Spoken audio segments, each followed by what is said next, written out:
Olá, meus irmãos e irmãs de Ideal Espírita, vocês amigos e amigas que nos acompanham aqui na página Estação da Luz Espírita, muitíssimo obrigado mesmo pela sua companhia. A nossa página Estação da Luz Espírita não tem fins lucrativos, o objetivo é a divulgação da doutrina espírita. E é por isso que nós reunimos aqui esta sede de matérias espíritas para que possa atender às suas necessidades, estudo, lazer, pesquisa.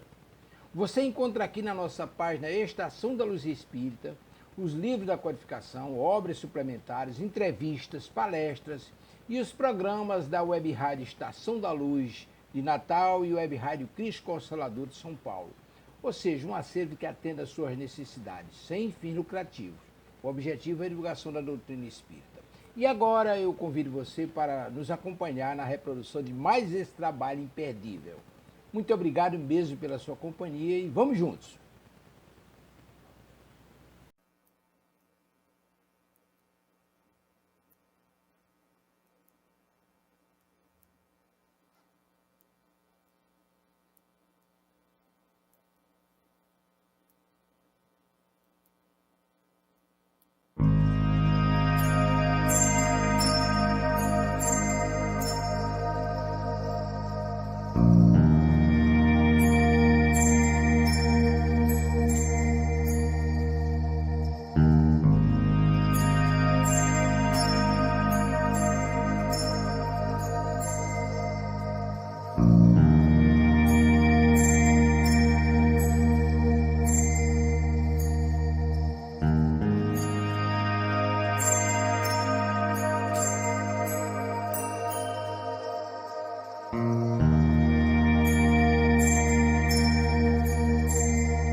Olá a todos, muito bem, todos aqui, bem-vindos novamente.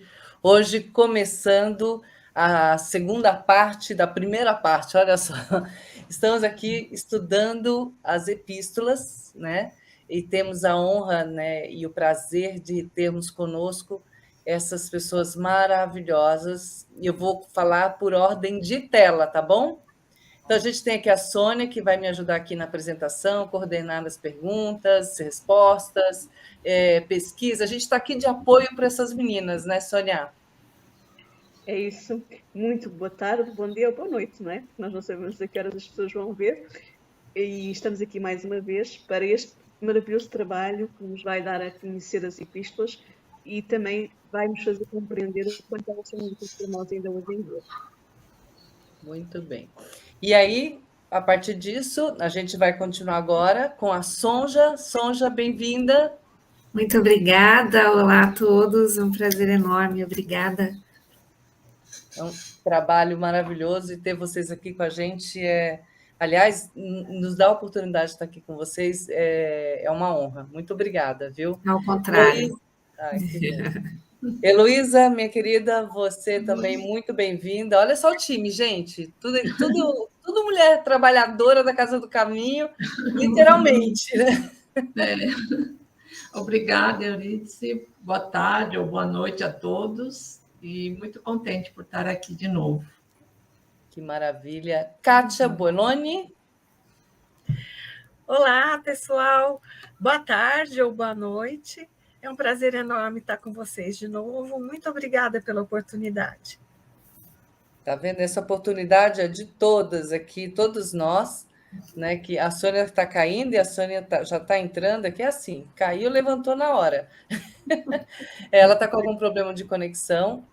Lisboa ainda está um pouco complicado, com muitos jovens aqui utilizando as redes e acaba deixando as conexões aqui meio lentas, né? Mas ela vai entrando aqui com a gente. Agora, continuando, nós temos a Sandra Boares. Sandra, bem-vinda novamente conosco. Sandra, está ouvindo? Olá, tudo bem? Boa, também estou com problema de conexão aqui, viu? Não está muito fácil, mas se vocês estiverem me ouvindo... Ouvimos por parte, mas ouvimos, Sandra. Vai estar conosco até chegar. Cada uma dessas meninas, gente, para vocês entenderem, cada uma delas vão falar sobre uma parte específica das epístolas, ok? E não quer dizer, vão ser responsáveis por uma parte específica, né, Kátia?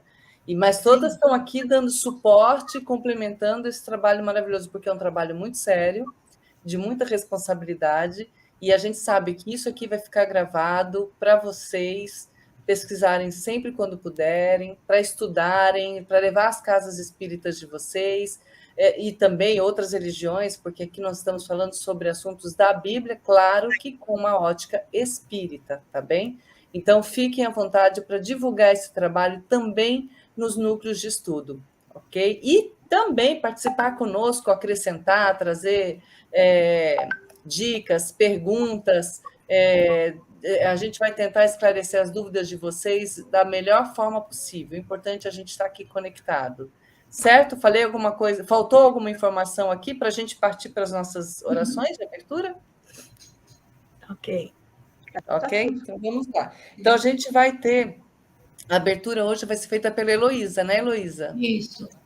Então, está entregue para você, Heloísa. Tá bom, então. Liga o microfone, linda. Acho que está ligado. Está ligado. Estão me ouvindo? Sim.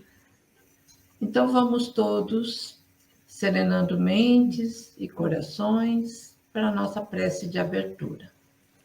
Sejam todos muito bem-vindos e é com alegria e gratidão que nos reunimos para mais este encontro fraterno e aprender um pouco mais sobre os ensinamentos do nosso Mestre Jesus e assim nos fortalecendo para a jornada terrena.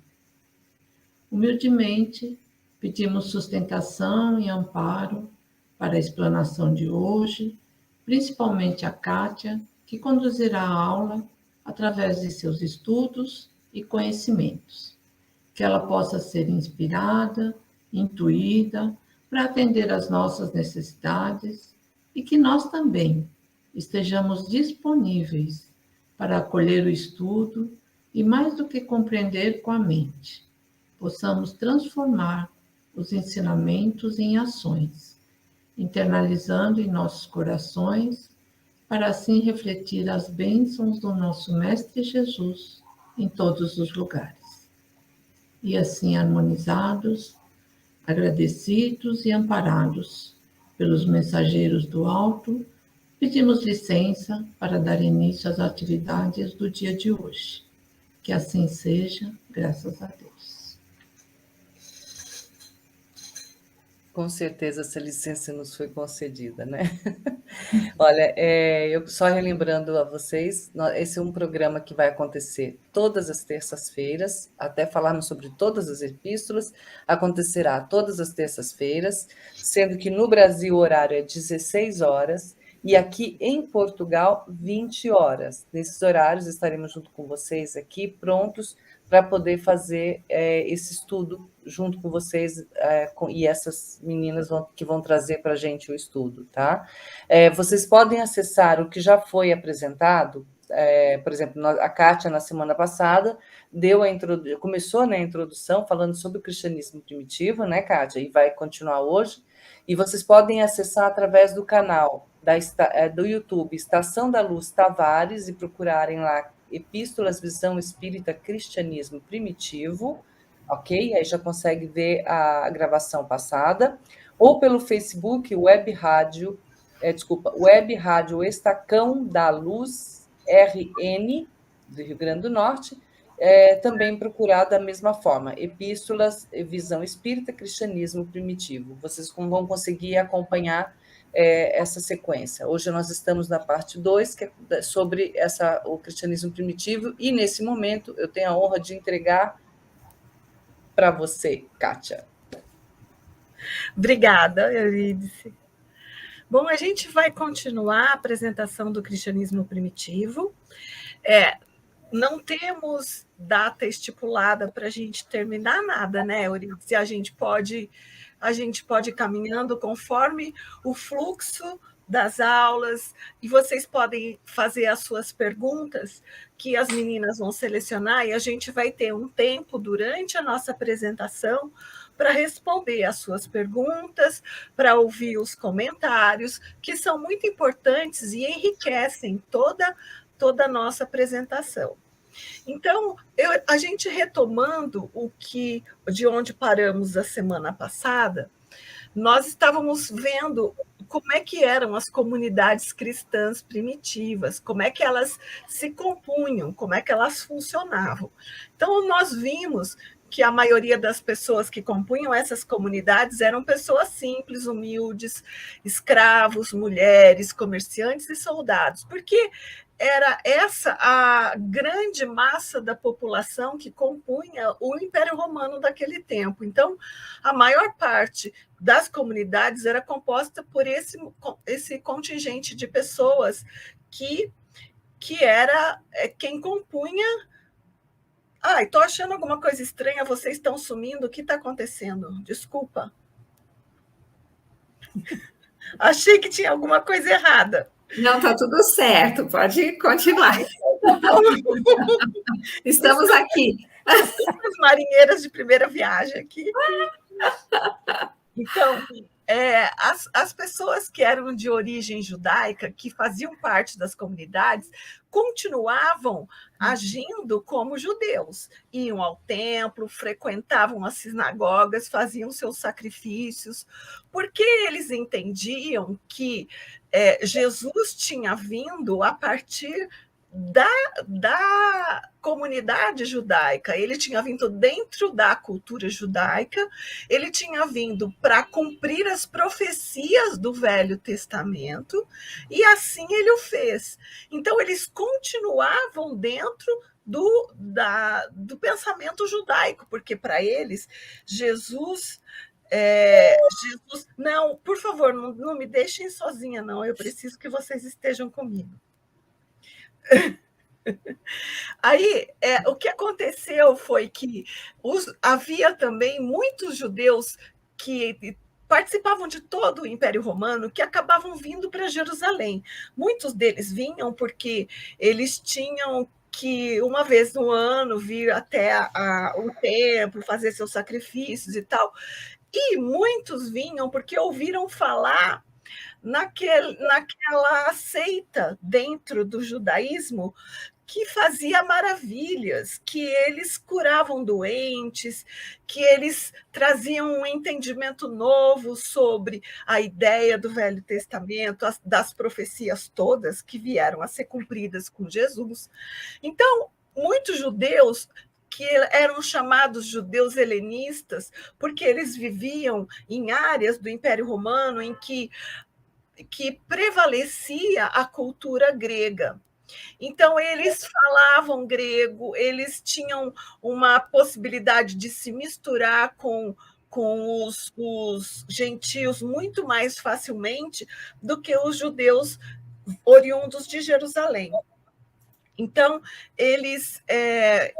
como eles falavam grego, eles acompanhavam a versão do Antigo Testamento que eles acompanhavam era em grego e chamava-se Septuaginta. E tinham uma certa rivalidade entre esses judeus helenistas e os judeus vindos da Palestina, os judeus de Judá. E aí o que acontecia? Na Casa do Caminho, eles se encontravam todos de origens múltiplas. E essa agregação de pessoas, essa comunhão de pessoas, acabou tendo o nome de eclésia. Eclésia é um termo grego, que é reunião de pessoas. Na verdade, o significado real de eclésia não é simplesmente um aglomerado de pessoas, é uma reunião de pessoas que tem um propósito único, uma reunião de pessoas que tem uma conotação de assembleia. Isso é o que significa eclésia na sua realidade. Então, acabou se chamando essa reunião de pessoas de eclésia. E a Casa do Caminho era o único lugar onde essas pessoas se encontravam para entender Jesus, para aprender o que é que Jesus tinha dito, para serem ajudados, porque eles tinham normas de atender todo mundo que chegava, todas as pessoas que não tinham acesso a nenhum tipo de tratamento, nenhum tipo de ajuda na sociedade daquela época, acabavam se dirigindo à Casa do Caminho. A Casa do Caminho se localizava numa estrada fora da cidade de Jerusalém, na estrada a caminho de Jope, entre Jope e Jerusalém. E por 2 motivos acabou chamando Casa do Caminho, que eu comentei a semana passada, que alguns estudiosos referem que, por conta de ser a casa que atendia todos os desvalidos, estar no caminho para Jope, era a Casa do Caminho.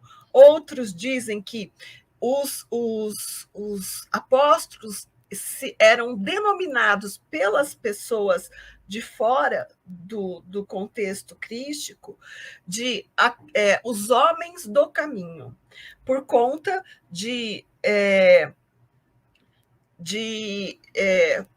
eles entenderem que Jesus tinha apontado um caminho para o reino de Deus.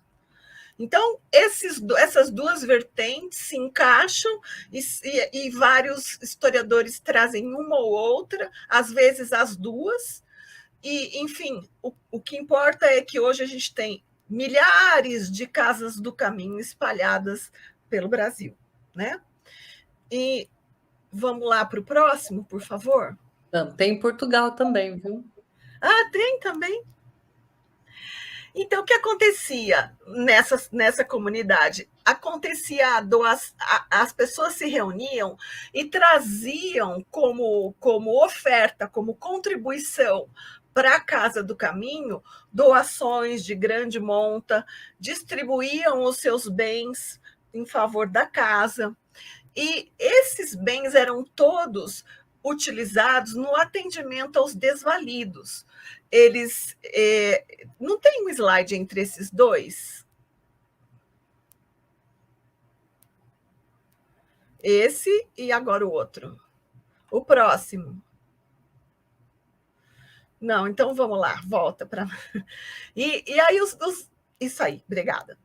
E as reuniões deles aconteciam em pregações que contavam, na sua maior parte, com depoimentos daqueles que tinham convivido com Jesus, daqueles que tinham aprendido diretamente dos apóstolos.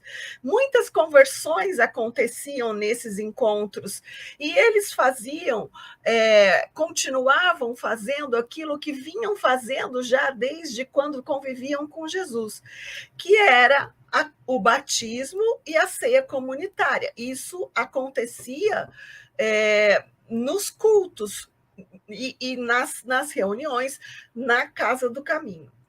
O que eles entendiam como sendo batismo? Eles não faziam o batismo como aquele batismo de João, que mergulha a pessoa na água e é um marco que diz que daquele momento para frente ele é um cristão. Na verdade, esse batismo tinha uma simbologia muito diferente. O nascimento para o Espírito, pelo Espírito. Então, o que acontecia? Era uma energização de tal monta que havia um desenvolvimento mediúnico a jato.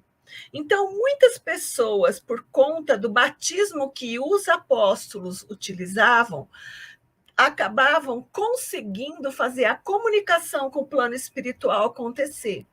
E esse batismo que eles chamavam batismo de fogo.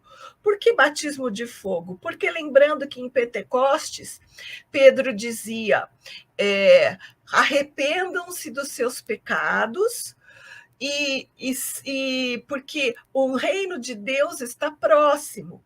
E aí ele falava que os seus pecados seriam perdoados pelo batismo, e vocês, a partir de agora, entrariam num contexto de vida diferente.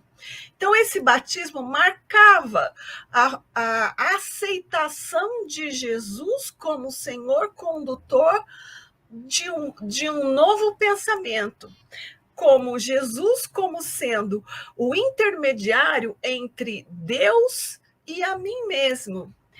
esse batismo marcava a minha relação com Deus se estabelecendo em novos moldes.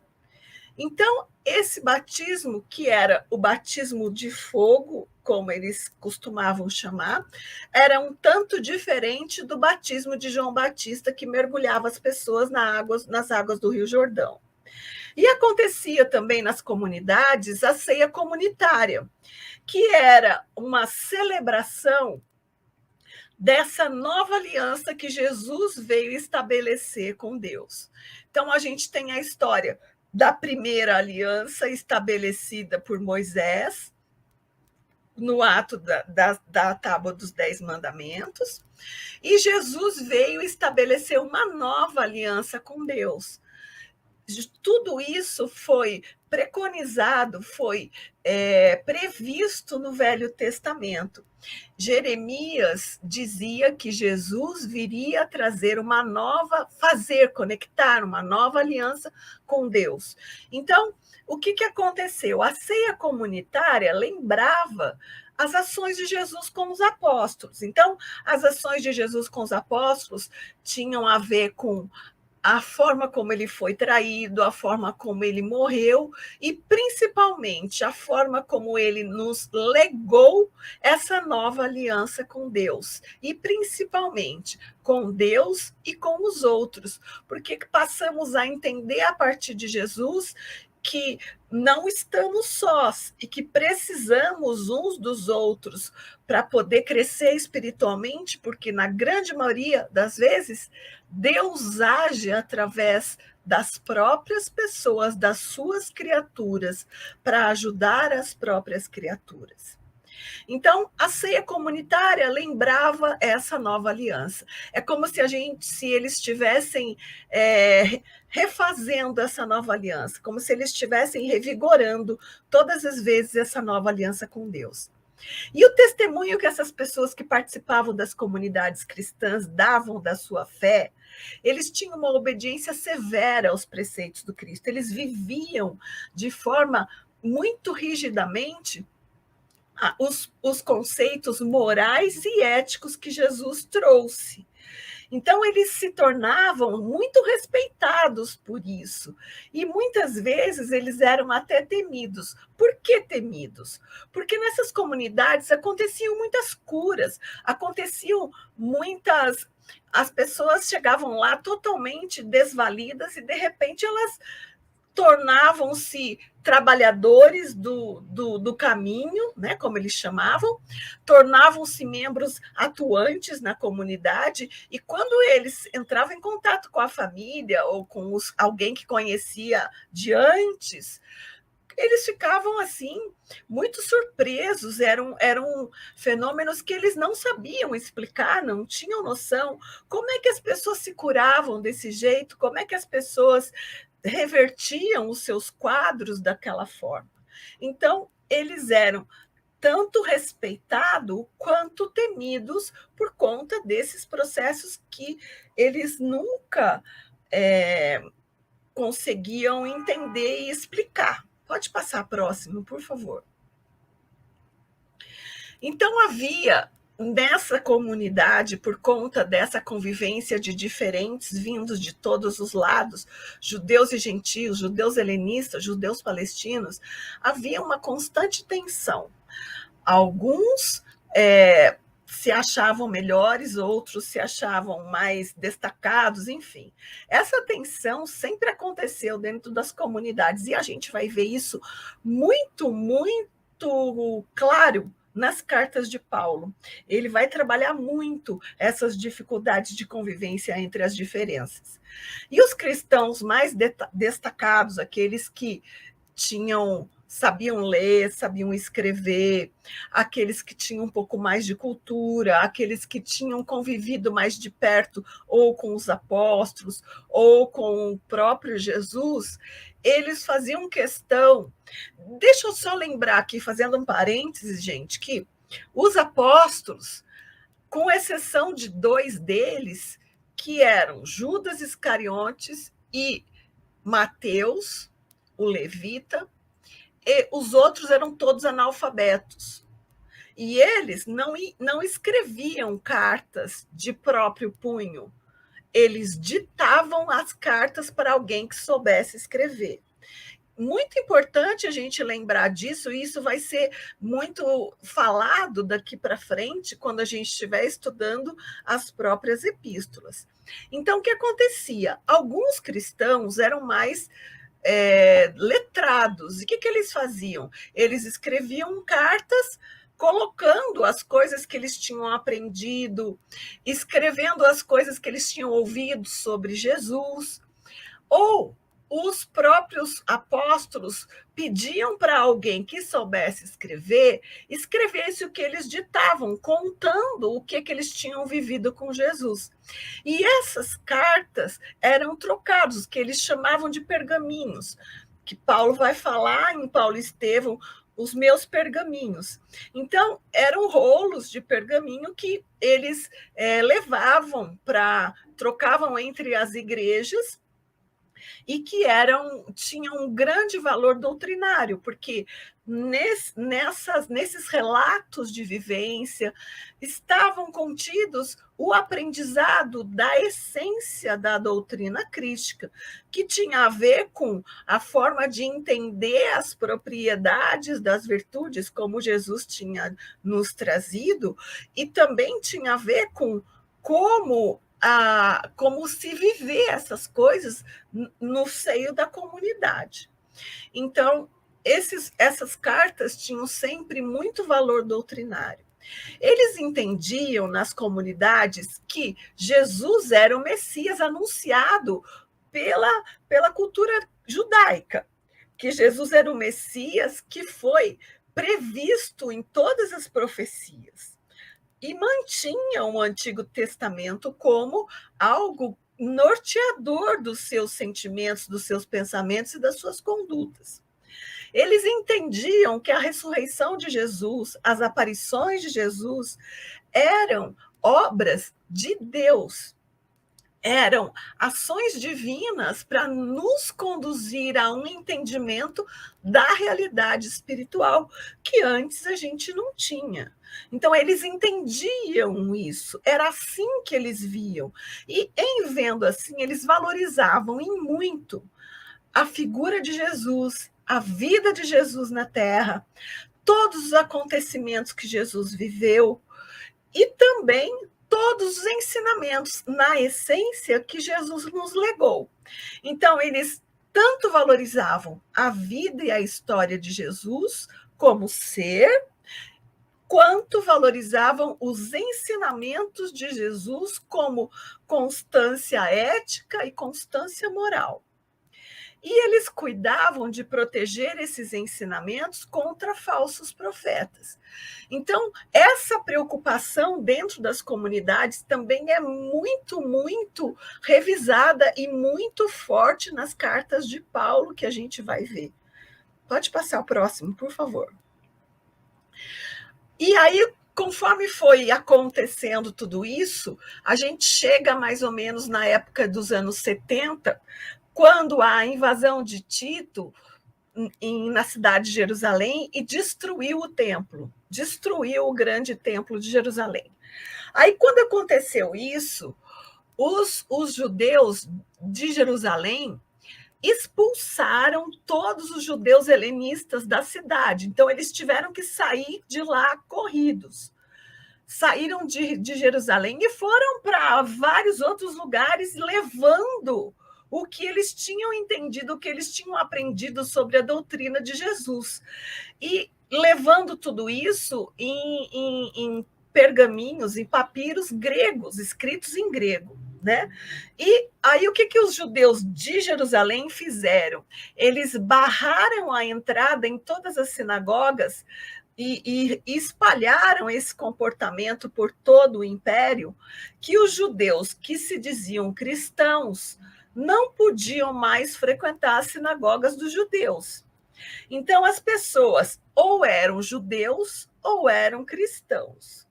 Aí, o que aconteceu? Depois desses anos 70, houve esse rompimento, ficou como que marcado na história que, a partir desse ano 70, o cristianismo se desvencilhou do judaísmo. E aí o que aconteceu? Os cristãos que estavam em Jerusalém, ali perto da Casa do Caminho, por ali, o que eles fizeram? Eles saíram e se expandiram por todo o território do Império Romano. Foram lá para o norte da África, foram para a Ásia, foram para a Europa. E o centro o centro mais forte da cultura cristã, do ensinamento cristão, saiu de Jerusalém e começou a ter sede em Antioquia. Antioquia era uma cidade a norte, assim. A gente viu quando viu o mapa na aula passada, Antioquia ficava acima de Jerusalém. Então, eles subiram, então Antioquia ficou por muitos anos sendo a grande sede da doutrina crística. Saiu de Jerusalém, a comunidade de Jerusalém ficou sendo uma comunidade de muito menos importância do que a comunidade de Antioquia. Esse trabalho se deve muito às ações de Paulo e Barnabé, que saíram de Jerusalém nessa época e foram para Antioquia, e em Antioquia eles fortaleceram e muito a comunidade cristã.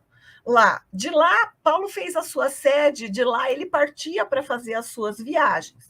Antioquia ficou sendo a sede de Paulo, foi o lugar onde Paulo conseguiu finalmente ser cristão e vivenciar dentro da comunidade cristã. E de lá ele fez a sua sede, de lá ele partia para as suas viagens. Em Antioquia era uma cidade muito grande, onde tinha um contingente muito grande de estudantes, a filosofia grega era muito, muito forte, assim como tinha uma comunidade judaica também forte. Então, de Antioquia, em Antioquia, as pessoas que não eram adeptos ao cristianismo acabavam por apelidar os cristãos de cristãos. Aqueles que seguiam Jesus, eles deram o nome de cristãos com o intuito de menosprezar, de fazer como é que a gente chama hoje? Bullying, né? Hoje a gente chama de bullying. Mas naquele tempo não se tinha essa coisa de bullying. Mas o que os cristãos fizeram? Os cristãos acharam ótimo serem designados cristãos, adotaram essa terminologia, e a partir daí, do ano 70, né, com a fortaleza da comunidade de Antioquia, a comunidade se tornando mais forte, eles assumiram essa denominação e se chamaram cristãos na história a partir daí. Então, do ano 70, onde houve o rompimento com o judaísmo, até o ano 312, quando houve a incorporação do cristianismo na política, esse tempo é denominado cristianismo católico. Por que católico? Não é porque tem a ver com a religião católica, é porque o termo católico significa universal. Então, era o cristianismo universal. A ideia era que fosse um só cristianismo em todas as regiões. Mas a gente vai ver que não foi assim que aconteceu. Que houveram muitas dissidências, muitos pensamentos que iam contra uns e outros. E, a partir daí, muitas desavenças aconteceram no tempo todo desse período, além de muitas perseguições. Pode passar o próximo, por favor? Antes da gente começar nas atitudes e hábitos dos cristãos, a gente vai dar uma paradinha para as perguntas. Por acaso tem alguma pergunta que a gente possa resolver agora? Oxe! Tem. Antes de ir para as perguntas, a gente agradece aqui a Gláucia Baracato, que já tinha entrado, e Elizabeth Meirelles também de estarem conosco aqui, que entraram também depois. Das perguntas, eu vou... Sônia, você está aí, Sônia? Eu sim. faço... Você quer fazer? Faz você a primeira pergunta, então, por favor. Ok. Porque, de uma forma geral, os grandes historiadores não registraram as passagens de Jesus pela história. Isto é do Sr. Flávio Moratti, ilha de Paquetá, Rio de Janeiro. Paquetá. Paquetá, obrigada. Os grandes historiadores, quando a gente vai ver a história das religiões, a gente tem toda a história de Jesus, a história o trajeto do cristianismo todo. Mas por que os grandes historiadores, no contexto geral da história da humanidade, colocam Jesus num papel menor que nós cristãos?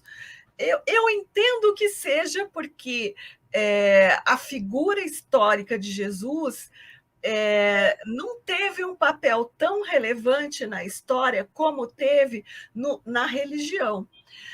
O papel de Jesus a colocar hábitos novos, atitudes morais, trazer à tona essa reformulação da relação entre os homens, eu entendo que política e socialmente não foi uma coisa que chamou a atenção dessas pessoas, mas, por exemplo, o primeiro historiador da humanidade que a gente tem notícia, que foi Flávio Joséfo, ele fala bastante de Jesus. Ele traz Jesus como uma figura importante no contexto histórico da humanidade. Agora, quando a gente vai estudar a história das religiões, a gente tem na figura de Jesus uma parte importante, sim.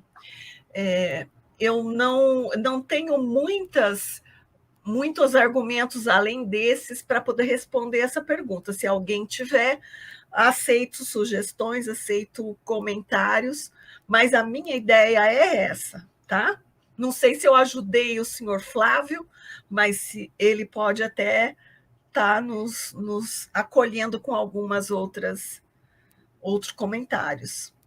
Heloísa, Sonja e a Sandra, vocês têm alguma coisa para comentar? A Kátia? Não? Ok. Posso para a próxima pergunta? Pode. Eu acredito que é... Pode, Fala, pode, Sandra, pode? Sandrinha, fala. Não, eu ia só corroborar. Eu ia somente corroborar com você, Kátia, essa questão da separação do Jesus histórico, né? E o Jesus com a sua natureza espiritual, que não foi compreendido. E talvez até hoje ainda seja mal compreendido.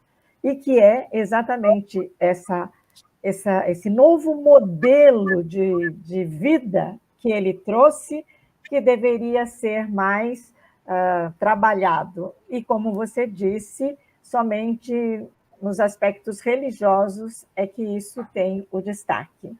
Então, na minha opinião, também é bem isso que você falou. Então, vamos lá para a próxima. Viu que até funcionou o áudio dela dessa vez. Viu? Que bom!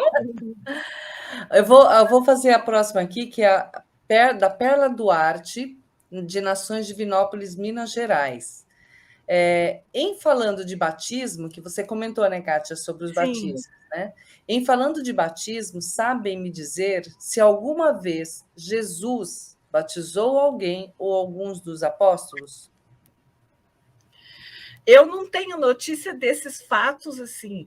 Jesus batizou fulano. Jesus convidou os apóstolos a fazer parte do seu trabalho. Que eu saiba. Eu não tenho notícia de nenhum momento em que Jesus mergulhou alguém na água e falou, eu te batizo. O batismo de Jesus sempre foi o batismo de fogo. Que aconteceu para a maioria dos apóstolos em Pentecostes, de forma assintosa. Perfeito. Soninha? Ok, próxima pergunta. Onde foi que o cristianismo nasceu, nascente, aliás, peço desculpa, onde foi que o cristianismo nascente começou a sair do caminho? No Concílio de Niceia em 325 ou no de Constantinopla em 381, peço desculpa. É de Marcelo Almeida, de Piranga, Bahia, certo? Sim, isso? Juazeiro, Bahia. A gente vai ver essa mudança de rumo aqui quando estivermos vendo a história desse cristianismo primitivo. Mas o cristianismo mudou de rumo, não existe um marco definitivo para essa mudança de rumo.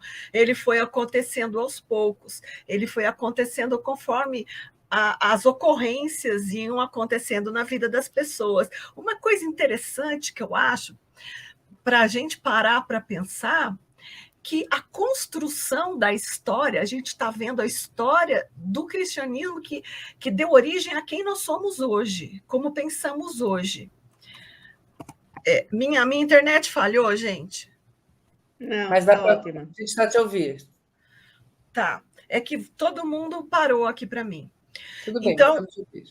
Então, uma coisa interessante de pensarmos é que tudo o que a gente vive no nosso cotidiano, na nossa vida, no pequenininho do nosso dia a dia, compõe a história de todo um povo. Uma história que deixa um legado para os que virão daqui a pouco. Uma história que traz para nós o miudinho que depois vai virar o grandão. Não sei se eu consigo me fazer entender. Acho que foi claro. Sim, Kátia.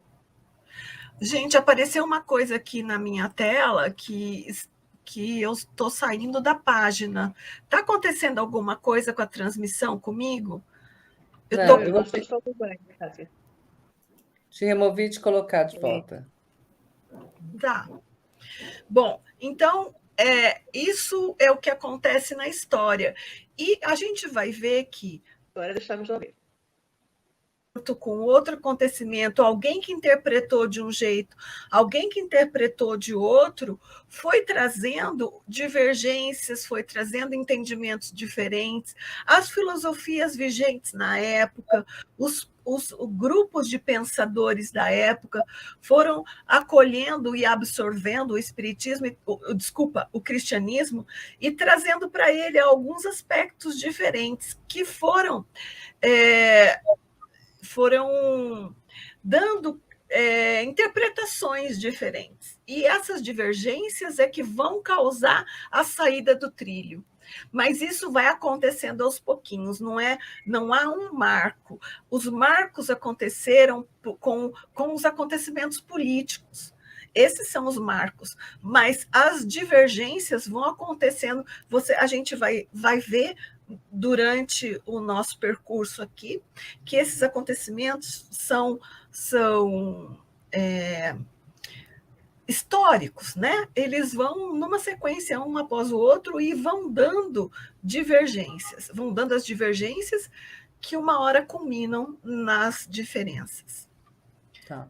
A gente tem mais uma pergunta, mas a gente vai fazer a pergunta agora, Kátia, mas eu te recomendo sair e entrar de novo, porque o teu vídeo não está entrando mesmo. Tá, então eu saio. E entra de novo no mesmo link, tá? Isso, porque daí a gente consegue ver a Kátia enquanto ela vai explicando para a gente, respondendo, né, as perguntas que cá estão sendo apresentadas. Então, a gente até agradece a participação de vocês, isso é muito bacana, porque realmente complementa tudo que a gente precisa aqui para poder entender, né? Diz que o dispositivo dela não está conectado, vamos esperar, ela vai entrar. Elizabeth, que está com a gente aqui, participando também. Uma coisa importante que a Kátia falou, né, meninas? A gente não tem prazo para acabar, a gente tem prazo para entender. Todas essas participações aqui, a gente vai ter que ir aprendendo aos poucos, tá? Algumas perguntas que foram feitas, essa, por exemplo, a pergunta do Marcelo, a gente até já guardou aqui para poder, quando chegar o momento oportuno, a gente repete ela, porque daí as meninas vão conseguir ser mais detalhes, apesar de que a Kátia falou bem aqui, né? Mas aí as meninas conseguem detalhar mais sobre essa Meninas, eu não estou conseguindo entrar. Já entrou, acabei de te aceitar. Ah, é? Ah, então tá bom. Você só precisa ligar sua câmera, seu vídeo, só isso. Ela desligou. Ela já volta. Bom, então a gente, as meninas, eu faço outra pergunta, vocês conseguem ir respondendo? A Kátia chegou de volta? Não, não conectado. Adicionar, ok.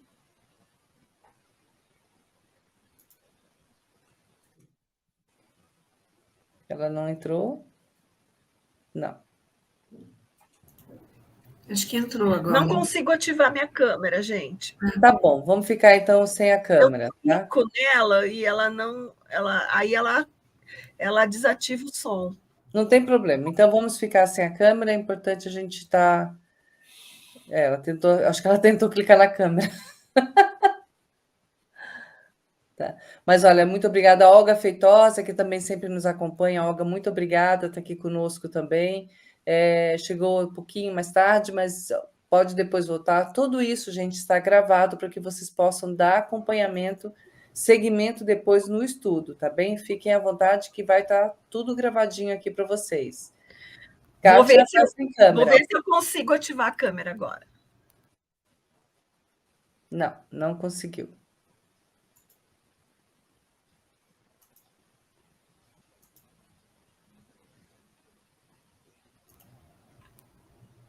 Kátia, melhor sem a câmera mesmo, tá? Tá bom, tá. Desculpa, gente, eu não sei. Não tem problema, faz parte do... O importante é que a gente pode te ouvir e quem não consegue ouvir pode ler. Tá bom. Tá bom? Você é linda, maravilhosa, mas não tem problema. Faz parte do processo, a gente está ao vivo e é assim que funciona. Então, vamos continuar. A gente tem aqui, Kátia, que eu estava falando até com as meninas... Mais uma pergunta. Isso. A pergunta é da Lindalva Moura, de Barão do Rio Branco, Campos do Goytacazes, Rio de Janeiro. Os cariocas sempre participando aqui com a gente também. A pergunta dele fala até um pouco, porque quando você entra um pouco no que você chama do cristianismo, né? Que não é o cristianismo, o catolicismo, né?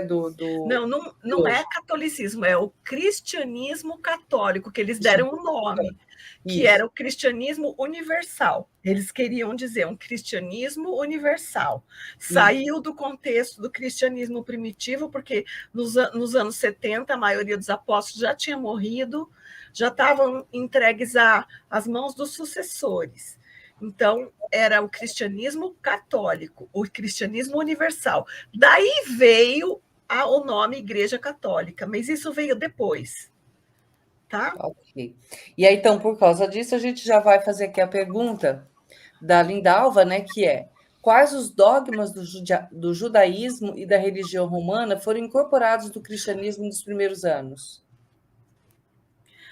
Muitos deles por conta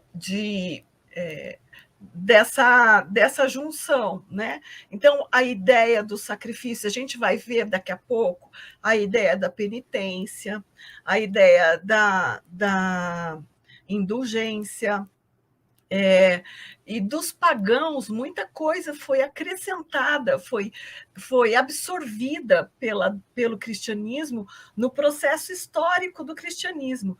Então, o mais importante deles é que o dia 25 de dezembro foi estipulado como o dia do nascimento de Jesus, mas não se sabe qual foi exatamente o dia de nascimento de Jesus. Esse dia era o dia do solstício de inverno. Aí, nessa região, na Europa, o dia de solstício de inverno, que era um dia comemorado pelos pagãos. Era o dia que os pagãos iam fazer as suas ofertas nos templos pagãos. O que eles fizeram? Pegaram esse dia e puseram esse dia como sendo o dia do nascimento de Jesus. E as comemorações continuaram num outro molde. Então, houve muitas formas de se absorver o conteúdo, tanto da religião pagã quanto dos judeus. A gente fala que quando o cristianismo se separou do judaísmo, a gente não tem mais nada a ver, mas a gente continua tendo uma ligação muito forte com os princípios do judaísmo. Jesus era judeu, Jesus viveu sob a égide da doutrina judaica. Ele acreditava em todas as profecias e fez cumprir todas as profecias. Ele vivia e fazia referência nos seus ensinamentos a muitas falas do Antigo Testamento. E isso nós simplesmente apagamos do nosso entendimento, achando que o cristianismo fez uma quebra, né? Assim, a gente vai ver que teve gente pensando nesse processo histórico, teve gente pensando que o cristianismo não tinha que aceitar o mesmo Deus dos judeus, que o Deus dos cristãos era outro Deus que não o Deus dos judeus. E a partir daí muita coisa muda. Esse cara foi um chamado Marcião, ele se chamava Marcião, ele foi aluno de um gnóstico muito importante da época e acabou trazendo muita coisa do gnosticismo para o cristianismo e acabou desvirtuando muita coisa. A gente vai ver isso mais para frente, tá? Com um pouco mais de detalhes. Tá, até legal porque você usa aqui você usa a palavra dos gnósticos, né? O gnosticismo, mas porque é legal a gente entender mesmo. Então, olha, de perguntas aqui só temos essas. Pode dar continuidade? Posso virar? Podemos, sim. Eu posso tentar ver se eu consigo ligar minha câmera? Pode. Não deu.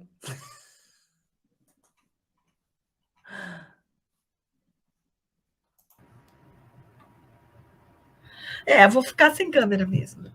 A gente olha essa fotinha. Tá bom. Então, vamos lá, vamos na sequência. Próximo slide. Atitudes e hábitos dos cristãos. Então, eles tinham um modo de viver que premia de uma absoluta coerência com os ensinamentos de Jesus. Então, eles tinham um modo ético, moral e fraterno de agir com todas as pessoas que chamava muita atenção em meio à sociedade da época. A maneira como eles eram bons uns com os outros, a maneira como eles cuidavam uns dos outros, a simplicidade deles nas posturas chamavam a atenção de todo o mundo helênico daquela época, o mundo romano, porque eles tinham um jeito muito diferente de agir. Para vocês terem uma ideia, os romanos e os gregos, eles tinham, os pagãos, de uma maneira geral, assim, eles tinham, quando eles tinham uma criança que não era desejada, eles abandonavam aquela criança à própria sorte. Para eles, homicídio, aborto, eram coisas naturais que eles faziam e não eram passíveis de nenhum tipo de sanção por conta da sociedade da época. E os cristãos acolhiam essas crianças, acolhiam todos os desvalidos que eram relegados na sociedade romana. E chamava a atenção das pessoas porque os pagãos não entendiam como é que se podia fazer qualquer tipo de reverência a um Deus, como que se podia acreditar em alguma coisa sem ter nenhuma imagem, sem ter nenhum sacrifício. Eles não entendiam como sendo uma crença. Então, eles achavam que os cristãos eram ateus e achavam que o fato deles não acreditarem nos deuses, não reverenciarem nenhum deus daqueles que exigiam imagens, exigiam sacrifícios, fazia com que os deuses ficassem muito bravos com eles e mandassem catástrofes uma atrás da outra. Então, isso era um jeito dos romanos, dos pagãos, se voltarem contra os cristãos. entendiam que a maneira de agir dos cristãos, que era contra totalmente os hábitos e costumes deles.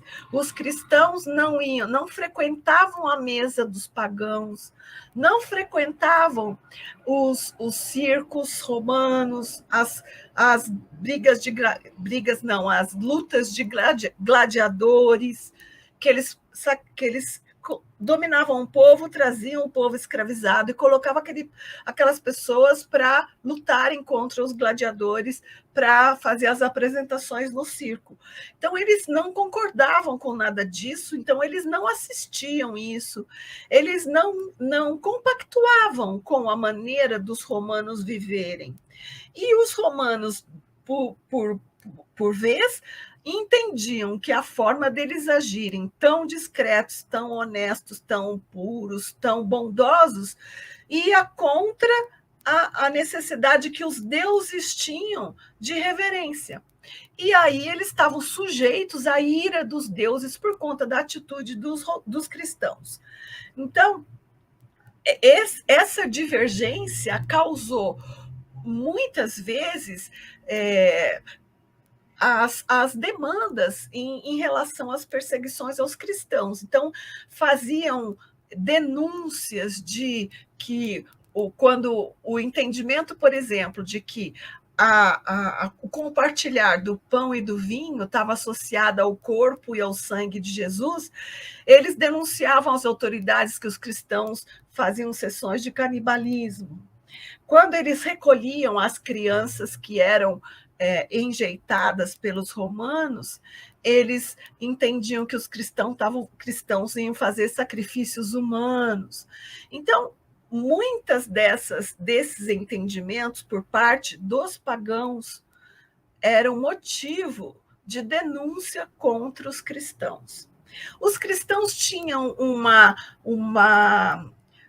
afabilidade, uma docilidade, uma fraternidade tão grande entre eles se ajudavam de tal forma que eles começaram a comprar, as igrejas começaram a comprar campos ao redor das cidades, principalmente em Roma e em Cartago, para fazer os enterros dos cristãos. E eles homenageavam essas pessoas. E quanto mais havia essas denúncias que originavam batidas e violações nas famílias, nas casas, mais eles se reuniam em lugares onde era possível essas reuniões acontecerem sem nenhum tipo de interrupção. Então, eles faziam as homenagens aos mártires nesses locais onde eles enterravam os seus mortos. Daí se originou a história das reuniões cristãs acontecerem nas catacumbas. Há várias interpretações a respeito disso. Primeiro, o nome catacumba foi dado porque o primeiro terreno que a igreja cristã adquiriu para enterrar os seus mortos era um campo ao sul de Roma, na Via Ápia, que se chamava Catacumba. Catacumba era o nome do lugar que eles compraram. E aí ficou todos os lugares onde tinham os mortos cristãos e eles se reuniam, passou a ser chamado de Catacumba. Então, essa ideia das catacumbas, a gente encontra várias explicações. Uma delas é que isso, que eles compravam os terrenos para poderem enterrar os cristãos que morriam.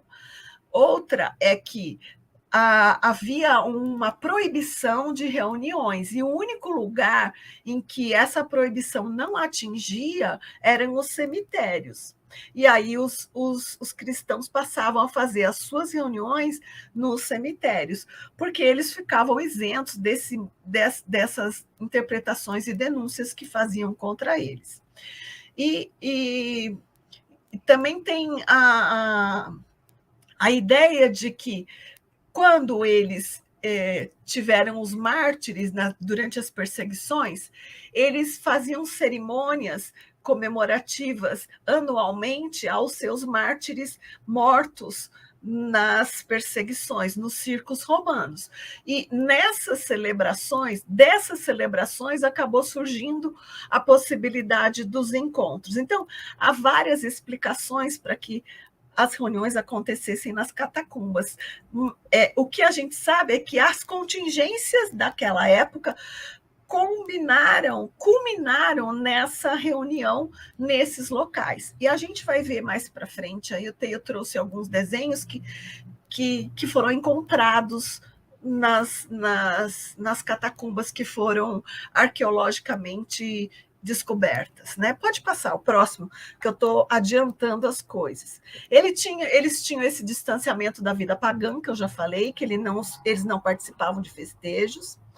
Eles respeitavam enormemente os laços de família, assim como o celibato voluntário, e eles trabalhavam muito de dia, eram sempre trabalhadores que trabalhavam com afinco durante o dia e se reuniam à noite para poder estudar Jesus e entender os valores cristãos. E acontecia também que havia 3 situações que para eles eram como a gente hoje entende isso como pecado mortal, né? Mas que eram situações em que não havia como haver qualquer tipo de acomodação quando as pessoas erravam nesse sentido, que era o homicídio, o comportamento desregrado sexualmente e a apostasia, ou seja, relegar a sua fé. Esses 3 comportamentos eram comportamentos que colocavam aquele que se dizia cristão distante da comunidade. Eles não eram mais aceitos na comunidade quando agiam dessa forma. Porque eles tinham um cuidado de manter pura a reunião entre eles. Então, eles tinham essa forma de agir para proteger a essência do cristianismo. E a gente vai ver que isso originou em muitas condições lá para frente. Pode passar para o próximo, por favor. O culto cristão. Como é que era o culto cristão? Era de uma simplicidade na forma. Era uma coisa muito simples. As pessoas se reuniam, faziam preces, não tinha ritual nenhum, não tinha grandes expoentes, grandes acontecimentos, não tinham vestimentas especiais, não tinha rituais grandiosos como a gente aprendeu o cristianismo depois disso. Eram simples, eram nas casas das pessoas. As pessoas abriam as portas das suas casas para receber todo mundo que queria aprender sobre Jesus. E naquele tempo não tinha nenhum intermediário entre Deus e o homem. Havia alguém que explanava, que trazia conhecimento, que falava sobre Jesus, que lia o Velho Testamento e que contava algumas coisas vividas, dava seus depoimentos, o que a sua fé tinha alcançado, como que a pessoa se converteu ao cristianismo, como a sua vida tinha mudado. Esses eram os depoimentos. Eles faziam muitos hinos e oravam em forma de música. Muitas orações cantadas e muitos hinos. E havia as pregações eram em forma de depoimento. E havia a leitura daquelas cartas que a gente falou ali atrás, que aqueles cristãos que eram mais letrados ou aqueles que conseguiam escrever o que os apóstolos tinham vivido. E essas cartas eram passadas, eram muito copiadas e eram passadas de igreja para igreja, né?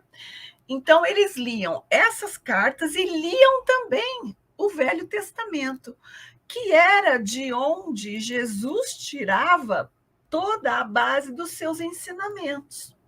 Jesus, quando ensinava como é que a gente tem que se relacionar com Deus, como deve ser a nossa experiência de Deus, ele fazia alguma menção ao Velho Testamento, ou seja, essa experiência de Deus já veio lá de trás, ela já foi dada para a gente, era um convite aberto desde sempre, que nós acabamos por entender de uma forma enviesada, que culminou no processo da cultura judaica, com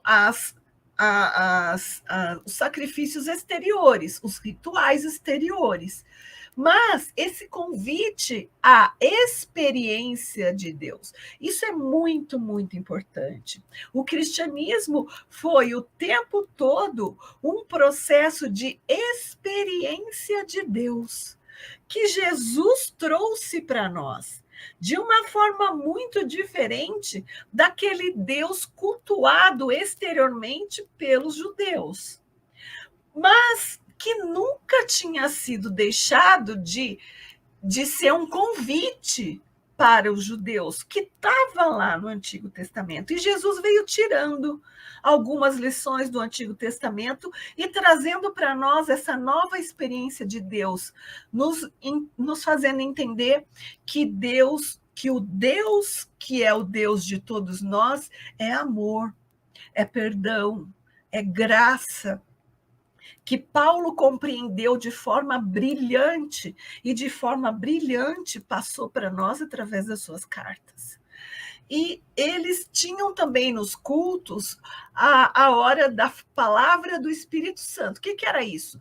Nada mais, nada menos do que os processos mediúnicos, as mediunidades em ação, os recados da espiritualidade para aquela comunidade. E aí, depois de tudo isso, eles faziam as suas orações, compartilhavam a refeição, lembrando exatamente as ações de Jesus e reforçando a nova aliança de Jesus, que Jesus nos ensinou. E essa aliança é nós com Deus, nós com o outro. E eles mantinham a regra do batismo. Então, nesses cultos também aconteciam os batismos de fogo. E todos os participantes, escravos, senhores, mulheres, crianças, quaisquer pessoas que participassem da comunidade, que participassem do culto, tinham acesso aos ensinamentos. Não eram ensinamentos que ficavam só por conta daqueles que tinham uma responsabilidade diante da comunidade. Sempre houveram pessoas responsáveis pela comunidade, aquele que guardava os escritos, aquele que sabia ler. Então, tinha algumas pessoas que tinham condição de explicar de forma mais clara os ensinamentos de Jesus, mas todos os participantes partilhavam desses ensinamentos, tinham acesso a esses ensinamentos. Então, era mais ou menos assim que aconteciam os cultos daquela época. Hoje, o mais próximo disso, acho que são os evangelhos mesmos que a gente vê nas casas espíritas, que não tem, eles não faziam referência a imagens, eles não cultuavam nenhum tipo de ídolo, nada disso. Era na casa das pessoas, com o mobiliário que as pessoas tinham, no ambiente que as pessoas viviam, não tinha nada de especial. O que aconteceu foi que, nas catacumbas, eles começaram a desenhar as passagens de Jesus. Então, aconteceram, e a gente vai achar esses desenhos quando a gente procura arte no cristianismo primitivo. E aí aparecem vários desses desenhos que eram os desenhos primeiros das imagens de Jesus, talvez para eles não se esquecerem dos pontos importantes da vida de Jesus, o lava-pés, a crucificação. Então, esses pontos eram desenhados nas grutas onde aconteciam as reuniões. E daí é que hoje a gente tem aqueles murais enormes, aquelas pinturas enormes que na história foram acontecendo dentro das igrejas. Pode passar para o próximo. Os evangelhos. Os evangelhos foram se somando ao Antigo Testamento. Isso porque os cristãos, os novos cristãos, não se desfizeram do Antigo Testamento. Tanto que a Bíblia hoje contém os vários livros do Antigo Testamento, alguns livros que foram selecionados, e os escritos e os relatos da vida de Jesus. Então, eles tinham em mãos o Velho Testamento, mais aquelas cartas e aqueles relatos que eram escritos sobre a vida e as lições de Jesus. O Novo Testamento, alguns autores falam que ele surgiu em meados de 60 ou 70. Outros autores já dizem que os primeiros surgiram depois dos anos 70, que o primeiro foi o de Marcos, e depois surgiram, de 80 a 110, surgiram os demais evangelhos, que foram ditos como sendo escritos pelos evangelistas que a gente conhece hoje, né? Então, como é que eles foram surgindo? Eles eram esses relatos, que eram relatos picotados, era um aqui, outro lá, não compunham o livro inteiro. Eles eram soltos, relatos soltos, que contavam algumas coisas.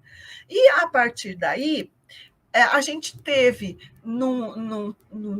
uma composição desses relatos. Alguns autores contam para nós que referem-se, aqueles estudiosos dos evangelhos, eles se referem a um livro chamado Livro Que era um livro de onde se tirou uma fonte que tinham sido muitas escritos nesse livro que é a letra Q. Tinham muitos escritos sobre as passagens de Jesus. E que esse livro foi a fonte para se refazer os evangelhos de Mateus e Lucas, não o de Marcos. E alguns historiadores contam que havia um livro chamado Memória dos Apóstolos. E esse Memória dos Apóstolos, ou simplesmente Memória, foi também usado para compor muitas das passagens do Novo Testamento, dessas passagens dos evangelhos que a gente conhece agora. Então, para nós, pouco importa quem escreveu, pouco importa se estava em X, em Y lugar, pouco importa, sei lá, se era dessa linha ou daquela outra linha de pensamento. O que importa? A essência do ensinamento. E isso é o que nós temos que fazer sempre. Emmanuel nos conduz a esse pensamento. Inclusive, quando as cartas de Paulo começaram a haver dúvidas sobre a sua autenticidade. Então, o que Emmanuel fala para a gente? Não importa quem foi que escreveu, importa que esse documento chegou até nós nesse tempo que a gente está. E nesse tempo, nós precisamos entender a essência desse ensinamento, porque nada acontece no universo que não esteja sob a égide do nosso Pai. Então, nada importa de se foi Marcos, se foi Mateus, se foi João, ou se foi de algum seguidor de um deles, o que é que importa? Importa que chegaram até nós esses escritos, e desses escritos a gente precisa aprender a entender a sua essência para transformar a nós mesmos. O objetivo maior é transformar a nós mesmos. essa experiência de Deus que Jesus veio trazer é que é a experiência transformadora e que nós precisamos buscar na compreensão desses escritos. Então, o Novo Testamento é uma coisa mais recente do que as cartas de Paulo. A gente vai ver que as cartas de Paulo foram, assim como elas chegam para nós hoje, o primeiro documento dos evangelhos que chegou até nós da maneira como ele foi escrito. A gente sabe também pela história que houve no decorrer da história do cristianismo, depois dessa passagem do cristianismo primitivo, houve porque essas notações do Novo Testamento ficavam rodando o tempo inteiro. Então, uns usavam algumas, outros grupos usavam outras. Não era nada normatizado como é hoje, tá? E isso só foi ser composto no ano de 190 pelo cânone de Muratório. O que é cânone? Vamos entender o que é cânone. Cânone é um termo grego que quer dizer régua, traço de medição. Quer dizer que era medido o que era essencial para se manter a ideia do cristianismo como ele era no seu início. Então, o que foi o cânone? Foi a medida que se usou para selecionar as notações que continham entendimento próximo daquilo que chegou nesses tempos como sendo oriundo dos ensinamentos de Jesus. Essa lista de livros, de notações, ela foi escrita em 190 depois de Cristo, mas ela só foi descoberta e publicada em 1740. Vejam que de 190 até 1740 tem mais de 1.600 anos. E quem descobriu e publicou foi L.A. Muratório. Eu não sei o que L.A. significam, porque eu não achei nenhum livro. Está sempre L.A. Muratório. E aí ele ficou chamado Cânone de Muratório. Então, Cânone de Muratório é a lista de textos do Novo Testamento que foi selecionado na tentativa de unificar o pensamento dos cristãos primitivos, aproximá-lo das vivências de Jesus. Essa seleção de texto foi composta nesse ano de 190 e só foi descoberta em 1740. Tá? Essa lista, como ela é hoje, a Bíblia como ela é hoje, ela foi copiada desse cânone de Muratório por Atanásio da Alexandria e por outros que vieram depois. E ela se manteve até hoje como a gente tem. Contam que um frei cristão chamado, eles até colocam o nome, São Jerônimo, foi ele que traduziu do aramaico, traduziu do grego e trouxe, compilou esses textos. Foi ele que tentou unificar esses textos num livro só. Livro esse que teve o nome de Bíblia, que em grego significa livros no plural. Então, o nome Bíblia significa livros, é um compilado de livros. A Bíblia é um compilado de livros, tanto livros do Antigo Testamento como livros do Novo Testamento. Pode passar o próximo, por favor? Então, poucas informações desse tempo chegaram até nós. Elas estão contidas, nesse período histórico, elas estão contidas em Atos dos Apóstolos e nas epístolas. As epístolas contam muito mais sobre as comunidades cristãs. porque elas estão centradas nas ações dos próprios apóstolos, né? Paulo, Pedro, Tiago, João, Judas. E as pregações, que eram relatos pessoais e ensinamentos da vida de Jesus, que foram juntados nesses arquivos de pergaminhos. Os primeiros escritos, como a gente conhece hoje, exatamente como conhecemos hoje, que foram as cartas de Paulo. Daí a importância. Obrigada, alguém achou o nome do Muratório aqui. Ludovicus. Obrigada, a pessoa que achou aqui, que trouxe. Então, as cartas de Paulo têm uma importância muito grande, porque elas não foram alteradas.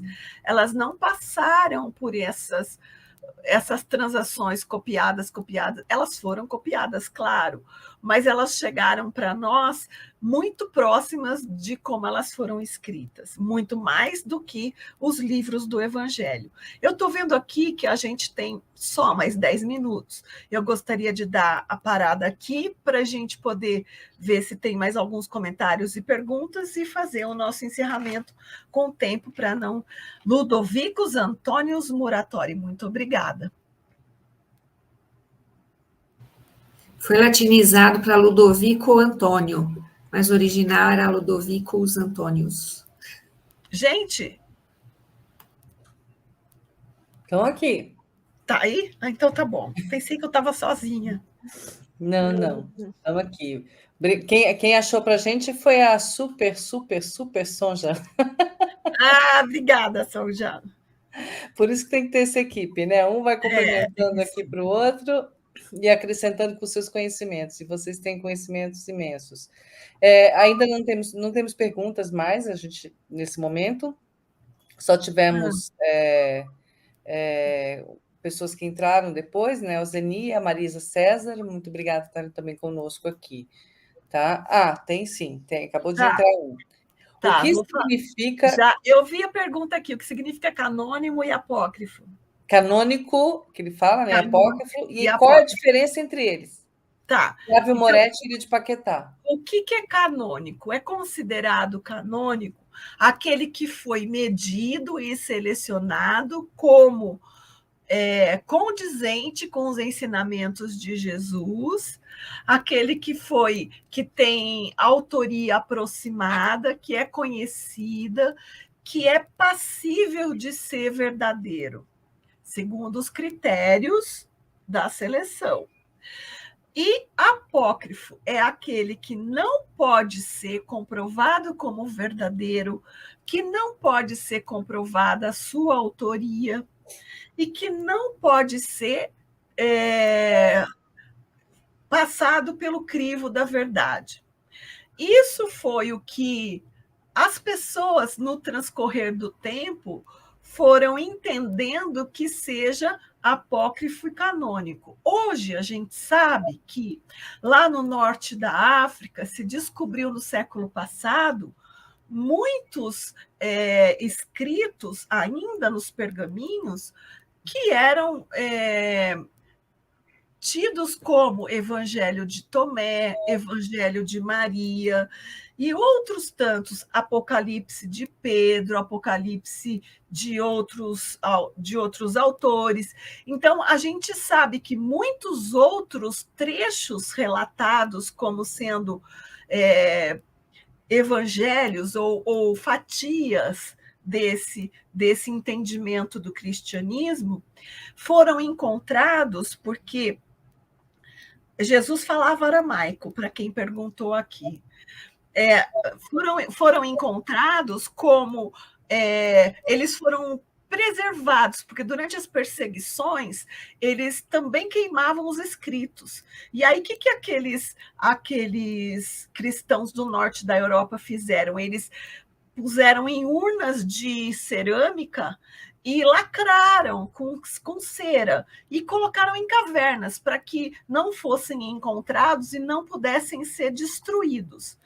E aí, no século passado, encontraram esses escritos. Alguns deles conseguiram ser lidos e traduzidos, escritos em copta, escritos em hebraico, escritos em grego, a maioria em copta.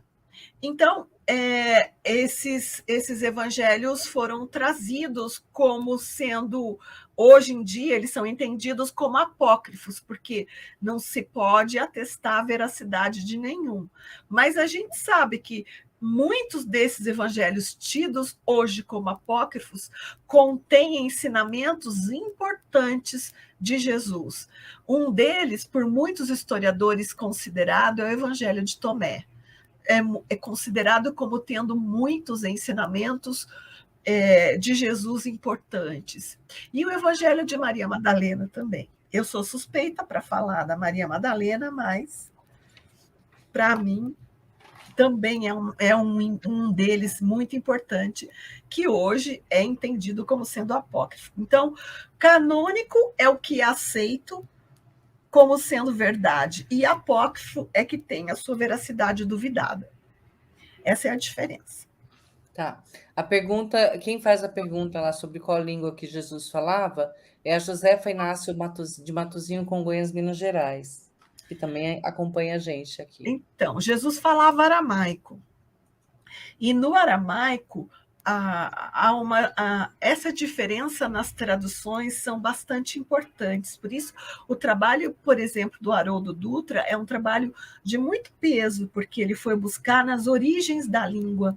E o significado, muitas vezes, se altera quando a tradução é feita de forma superficial, sem se considerar o significado oriundo da língua original do texto. Então, no aramaico, o som das palavras era muito importante. No aramaico, o sentido do que se dizia tinha muito mais peso a partir do som das palavras do que do significado gramatical delas. Então, quando se fazia uma prece em aramaico, mudava o entendimento a partir do som que se usava na pronúncia das palavras. Então, há muita diferença quando a gente vai ver o Pai Nosso em aramaico e o Pai Nosso, como a gente conhece hoje, tem uma diferença grande de interpretação.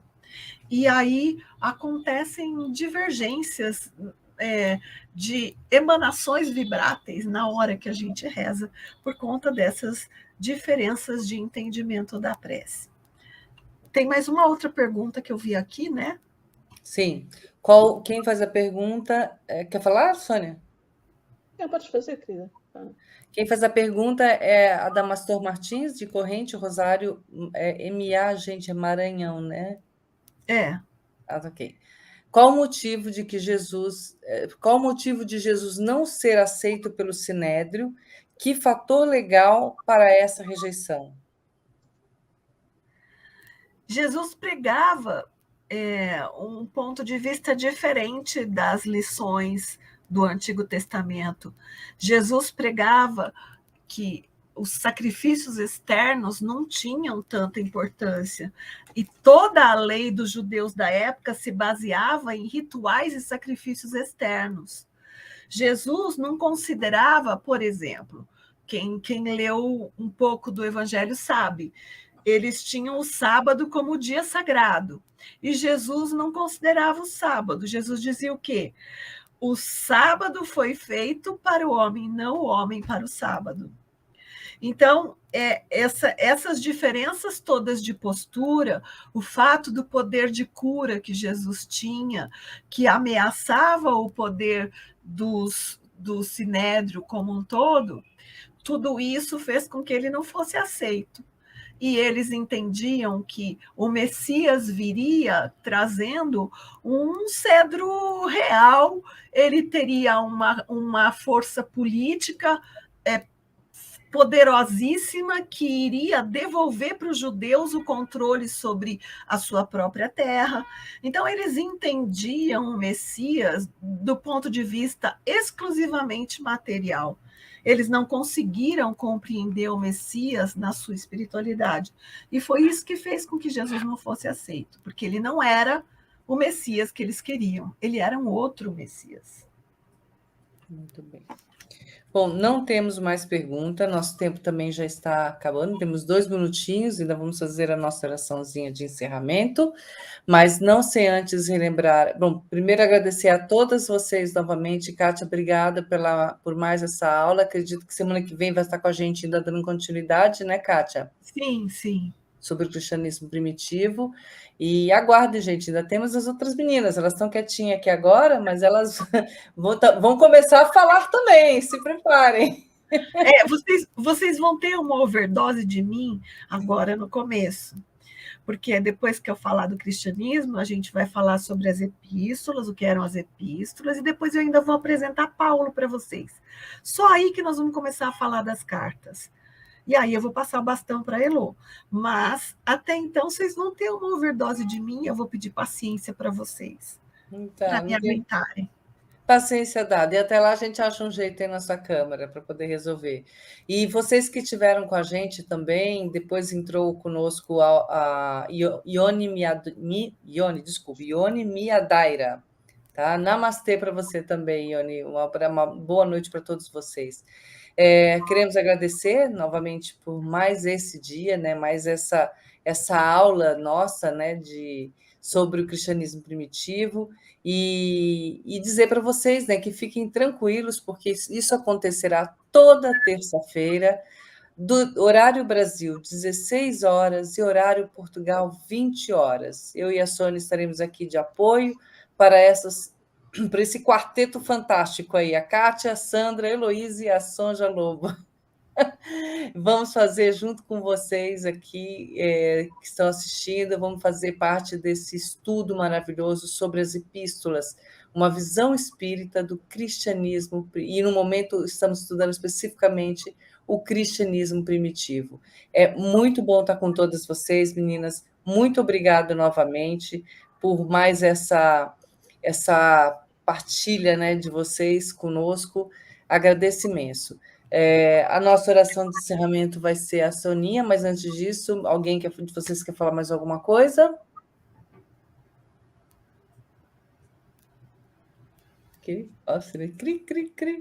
Então, uma boa noite para todas vocês. Sônia, venha com a sua oraçãozinha, por favor. Precisamos dessa oração de encerramento para terminarmos com mais energia para cima, e aguardamos vocês próxima terça-feira. Antes de terça-feira, desculpa, deixa eu já avisar, nós teremos agora, neste sábado, nós vamos ter a Manuela acompanhando a gente, né, Sônia, para falar sobre Paulo de Tarso. A gente está lendo o livro Paulo Estevão, né, e fazendo o estudo do livro, né? A Kátia Boeloni faz parte também desse time. Então, acompanha a gente também no sábado, 18 horas Brasil e 22 horas Portugal. É isso, Sônia? Eu estou errando o horário também. A Sônia tentando ligar com o dedinho dela. Tá difícil. Tá bom, mas no sábado aguardamos vocês também aqui com a gente, tá? Eu não tenho aqui o folder, mas estejam conosco, tá? Muito obrigada a todos vocês. Obrigada pela iniciativa mesmo, Olga, dessas meninas de estarem aqui com a gente, a Valentina Nodera. Muito obrigada. Sônia, consegue desligar o som para a oração de encerramento? Ligar, né? Não, então eu vou dar a ordem aqui para alguém que vai fazer a nossa oração. Vamos pegar a Sonja, que deu a participação dela aqui, trazendo o nome. Então, a oração de encerramento é sua. Ok, acho que a Sônia conseguiu agora. Você quer? Consegui. Então, vamos, Sônia, pode fazer a oração. Já consegui. Mas o que eu ia dizer é o seguinte, daquilo que eu retiro de hoje, e que eu acho que deve ficar bem claro, e que foi uma coisa que a Cátia falou, não penseis que vim destruir a lei. Não vim destruir a lei, vim dar cumprimento à lei. Portanto, está no sermão do monte, da montanha, como quisermos chamar.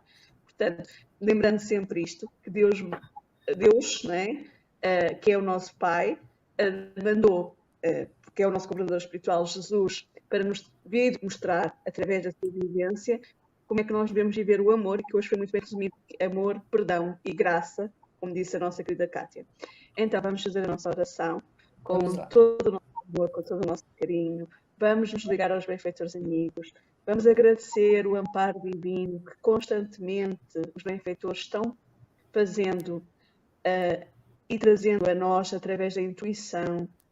Dai-nos, Senhor, a serenidade, dai-nos a paz de conseguirmos compreender o que devemos fazer no nosso dia-a-dia, em cada hora, em cada momento, para que o amor, a paternidade, a esperança e a alegria possam fazer parte das nossas vidas. Que neste momento todos aqueles que se encontram tristes, solitários, possam sentir a presença do Mestre amado, possam sentir um abraço paterno que estão recebendo, possam compreender que também, Senhor, em todos aqueles que se encontram neste momento, passando por grandes dificuldades, através da dor da guerra, da fome, ou outras situações, muitas vezes fomes não só físicas, mas principalmente as morais. Que Ele os faça então nos nossos corações e que a paz fique connosco e até breve, e que assim seja.